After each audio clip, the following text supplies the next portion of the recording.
آپ حکومت کی سنجیدگی کا لیول ملاحظہ کیجئے. کل اقتصادی رابطہ کمیٹی نے انڈیا سے تجارتی تعلقات بحال کرنے کا فیصلہ کیا تھا. بھارت سے چینی کپاس اور دھاگا امپورٹ کرنے کی اجازت دے دی تھی اور وزیر خزانہ حماد اظہر نے یہ اعلان بھی فرما دیا تھا. ہم نے انڈیا سے چینی کی تجارت جو ہے وہ کھولنے کا فیصلہ کیا ہے 5 لاکھ ٹن کی حد تک پرائیویٹ سیکٹر کے لیے. ہماری مجموعی پیداوار 55 سے 60 لاکھ ٹن ہے تاکہ یہاں پہ بھی ہماری سپلائی پوزیشن جو ہے وہ بہتر ہوئے. اور آج منسٹری آف کامرس کی پروپوزل کے اوپر ہم نے یہ ECC میں فیصلہ کیا ہے کہ ہم کاٹن کی امپورٹ کو بھی انڈیا سے کھولیں گے جون کے اینڈ تک. لیکن آج کابینہ نے کل کے اعلان کو سفارشات ڈکلیئر کر کے یہ فیصلہ مؤخر کر دیا. ECC کے فیصلے کو کوئی حکومتی فیصلہ سمجھا جائے یہ درست نہیں ہے اور اس وقت تک حکومت پاکستان نے ہندوستان کے ساتھ کسی قسم کی تجارت کا فیصلہ جو ہے اس کی منظوری نہیں دی ہے. یہ ترقی کشمیر کی قیمت پر نہیں ہو سکتی. اسی لیے وزیر اعظم پاکستان نے جب خط لکھا جو واپس جواب دیا نریندر مودی صاحب کو، اس میں انہوں نے جب امن کی بات کی تو ساتھ ہی اس امر پر بھی زور دیا کہ آپ کشمیر کے مسئلے کے حل کی طرف بڑھیں. آپ امن چاہتے ہیں، آپ کو کشمیر کا مسئلہ حل کرنا پڑے گا اور اس ضمن میں جو پہلا اقدام ہے وہ یہ ہوگا کہ آپ کو 5 اگست کی پوزیشن پر واپس جانا ہوگا. جو ECC نے فیصلہ کیا تھا شوگر امپورٹ کا اور کاٹن امپورٹ کا انڈیا کے ساتھ، اس فیصلے کو کیبنٹ نے مؤخر کر دیا ہے. یہ تاثر دینا کہ ہندوستان کے ساتھ نارملائزیشن ہو رہی ہے. 5 اگست 2019 کے اقدامات ہیں، اگر ہندوستان ان کو ریوزٹ نہیں کرتا تو نارملائزیشن کیا ہوگی اور کیوں ہوگی؟ کیا یہ عجیب بات نہیں؟ آپ نے اگر فیصلہ کر لیا تھا تو پھر ایک ہی دن میں واپس لینے کی کیا ضرورت تھی؟ اور اگر یہ فیصلہ نہیں ہوا تھا اور یہ صرف سفارشات تھیں تو پھر وزیر خزانہ کو اعلان کرنے کی کیا ضرورت تھی؟ کیا ہم انڈیا میں ہیڈ لائنز لگوانا چاہتے تھے اور ہم کشمیریوں کے دل توڑنا چاہتے تھے؟ کیا یہ واقعہ یہ ثابت نہیں کرتا ہم فیصلوں میں جذباتی بھی ہیں اور جلد باز بھی ہیں؟ ہم بغیر سوچے سمجھے بڑے بڑے اعلان کر دیتے ہیں اور جب ان پر رد عمل آتا ہے تو ہم اپنا فیصلہ واپس لے لیتے ہیں. کیا ریاستیں اس طرح چلتی ہیں؟ کیا پالیسیاں اس طرح بنتی ہیں؟ ہم آج کے پروگرام میں یہ ڈسکس کریں گے. اور براڈ شیٹ پر کمیشن کی رپورٹ بھی آ گئی اور حکومت نے 5 لوگوں کے خلاف کارروائی کرنے کا فیصلہ بھی کر لیا. 5 لوگوں کے خلاف فوری طور کے اوپر کرمنل کارروائی جو ہے اس کا حکم آج کابینہ نے دیا ہے. ان میں احمد بلال صوفی صاحب شامل ہیں، حسن ثاقب شیخ صاحب شامل ہیں، یہ اس وقت FBR میں ہیں، غلام رسول صاحب شامل ہیں، یہ منسٹری آف لا کے جوائنٹ سیکرٹری تھے، عبد الباسط صاحب سابق ڈپٹی ہائی کمشنر UK میں، ان کے خلاف کرمنل کارروائی کا حکم دیا گیا ہے. شاہد علی بیگ جو کہ director audit and accounts high commission تھے لنڈن میں، طارق فواد ملک انہوں نے جو براڈ شیٹ کا سارا کروایا تھا کانٹریکٹ، ان کے خلاف کرمنل کارروائی عمل میں لائی جائے گی. 2011 اور 2017 کے درمیان احتساب کا جو عمل تھا اس کو انہوں نے کہا کہ that was the darkest era of NAB. ہم یہ بھی ڈسکس کریں گے، ہمارے ساتھ رہیے گا.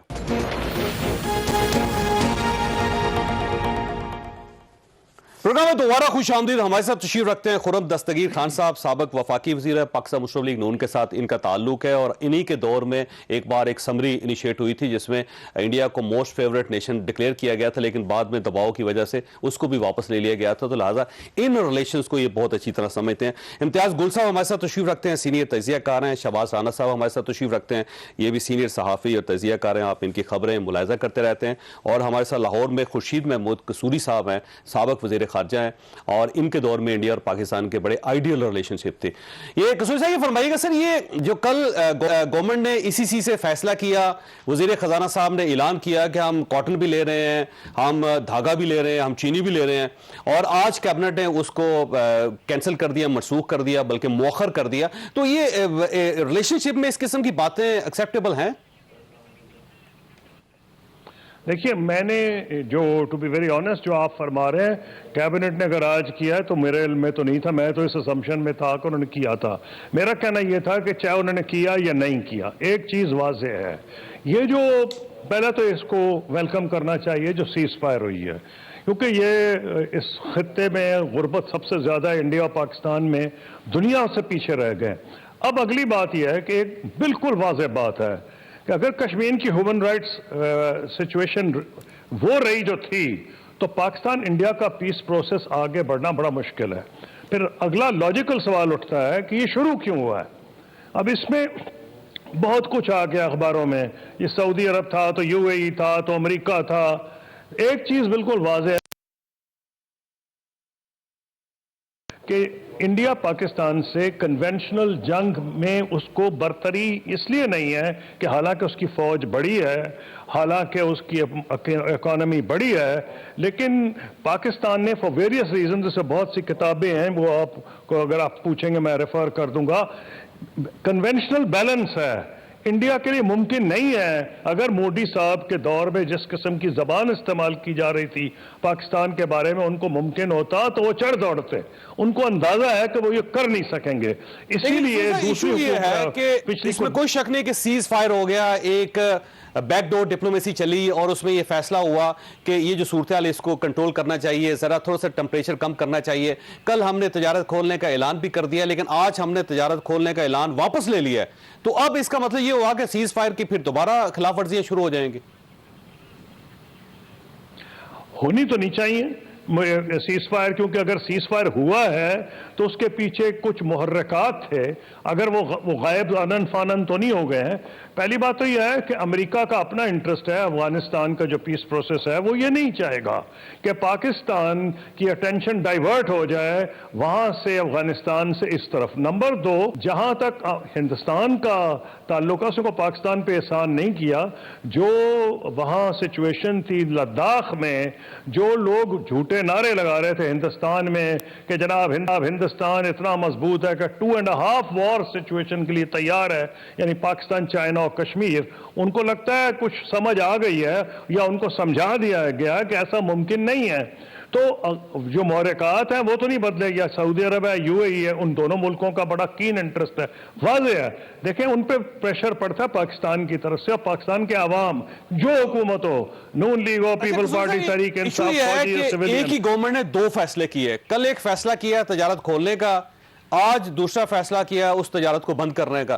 تو یہ ان دونوں میں سے آپ کس کو زیادہ بہتر سمجھتے ہیں, کل کے فیصلے کو یا آج کے فیصلے کو؟ اور جب یہ فیصلہ واپس لیا تو اس سے کیا ریلیشن شپ کے اوپر افیکٹ ہوگا یا نہیں ہوگا؟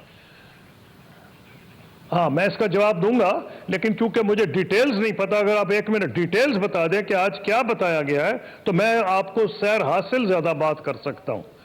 آج کیا کہا گیا سر؟ کل کے فیصلے کو مؤخر کر دیا گیا, کیبنٹ نے مؤخر کر دیا. اچھا, مؤخر کر دیا. میرے خیال میں اس سے ایک سبق یہ نکلتا ہے کہ جو فیصلہ کریں اس پہ پہلے بحث کرنی چاہیے, سوچ کرنی چاہیے. سوچ کے بعد جب آپ کی اچھی خاصی بحث ہو جائے اعلان اس وقت ہونا چاہیے. یہ ایک انفارچونیٹ ڈیولپمنٹ ہے کہ جو آپ نے مجھے ابھی بتائی ہے. میں اس کو یہ سمجھتا ہوں اس سے ایک اچھا تاثر نہیں جائے گا. اور یہ فورن افیئرز کی بات ابھی نہیں کر رہا ہوں. اچھا یہ فرمائیے سر, اس قسم کے جو فیصلے ہوتے تھے, بڑے فیصلے کہ ایک دن آپ نے تجارت کھول دی, اگلے دن آپ نے بند کر دی, اس سے ایک انٹرنیشنل لیول پہ کیا امپریشن جاتا ہے ملک کا؟ نہیں تو نہیں, یہ تو اچھی بات نہیں ہے. مجھے افسوس ہے بحیثیت پاکستانی اور کہ یہ بات آپ نے مجھے بتائی ہے. اگر یہ نہ ہوتی تو میرا کچھ اور تبصرہ ہوتا, لیکن کیونکہ آپ نے اب مجھے یہ کہا ہے تو میں تو کہوں گا انفارچونیٹ یہ ڈیولپمنٹ ہے. کوئی پاکستانی جو ہے, اور میں خیال ہے پیپلز جو پی ٹی آئی کے اپنے ممبرز ہیں وہ پرائیویٹلی اس پہ کوئی خوش تو نہیں ہوں گے. اور آپ مجھے بتا بھی نہیں رہے کہ انہوں نے ریزن کیا دیا ہے, یعنی بغیر ریزن کا مؤخر کر دیا ہے. اچھا نہیں, کیبنٹ میں فیصلہ ہوا. سر قصوری صاحب آپ کا بہت بہت شکریہ.